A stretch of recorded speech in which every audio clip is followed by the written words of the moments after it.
Dalam nama Bapa dan Putera dan Roh Kudus. Amin. Ya Allah, kami bersyukur karena melalui Yesus Kristus, Putramu, Engkau telah menyampaikan sabda bahagia kepada kami yang miskin dan lemah ini. Semoga sabda Putramu itu menjadikan kami kaya akan belas kasih dan perhatian kepada mereka yang kecil, lemah, miskin, tersingkir dan menderita. Sebab Dialah yang hidup dan berkuasa, yang bersama Engkau dan Roh Kudus, hidup dan berkuasa, Allah, sepanjang segala masa.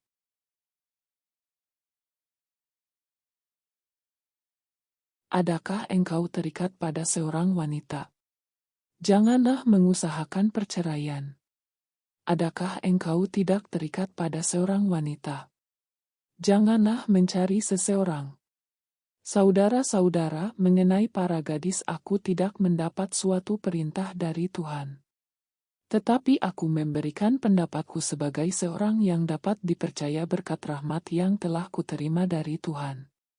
Aku berpendapat bahwa mengingat zaman darurat sekarang ini baiklah orang tetap dalam keadaannya. Adakah engkau terikat pada seorang wanita? Janganlah mengusahakan perceraian. Adakah engkau tidak terikat pada seorang wanita? Janganlah mencari seorang. Tetapi kalau engkau kawin, engkau tidak berdosa. Dan kalau seorang gadis kawin, ia tidak berbuat dosa. Tetapi, orang-orang yang demikian akan ditimpa kesusahan badani, dan aku mau menghindarkan kalian dari kesusahan itu. Saudara-saudara, inilah yang kumaksudkan, waktunya singkat. Sebab itu dalam waktu yang masih sisa ini, mereka yang beristri hendaknya berlaku seolah-olah tidak beristri, dan orang-orang yang menangis seolah-olah tidak menangis, dan orang-orang yang bergembira seolah-olah tidak bergembira, dan orang-orang yang meli seolah-olah tidak memiliki apa yang mereka beli. Pendeknya orang-orang yang mempergunakan barang-barang duniawi seolah-olah sama sekali tidak mempergunakannya. Sebab dunia yang kita kenal sekarang ini akan berlalu.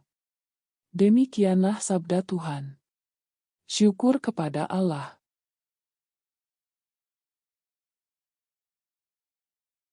Berbahagialah orang yang miskin, celakalah orang yang kaya. Pada waktu itu Yesus memandang murid-muridnya, lalu berkata, "Berbahagialah, hai kalian yang miskin, karena kalianlah yang empunya kerajaan Allah. Berbahagialah, hai kalian yang kini kelaparan, karena kalian akan dipuaskan. Berbahagialah, hai kalian yang kini menangis, karena kalian akan tertawa.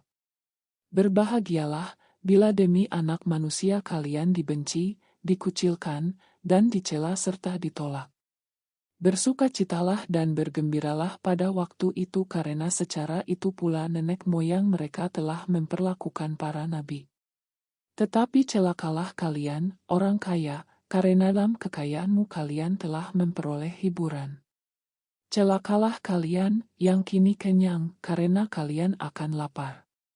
Celakalah kalian, yang kini tertawa, karena kalian akan berdukacita dan menangis. Celakalah kalian, jika semua orang memuji kalian, karena secara itu pula nenek moyang mereka telah memperlakukan nabi-nabi palsu. Demikianlah sabda Tuhan. Terpujilah Kristus.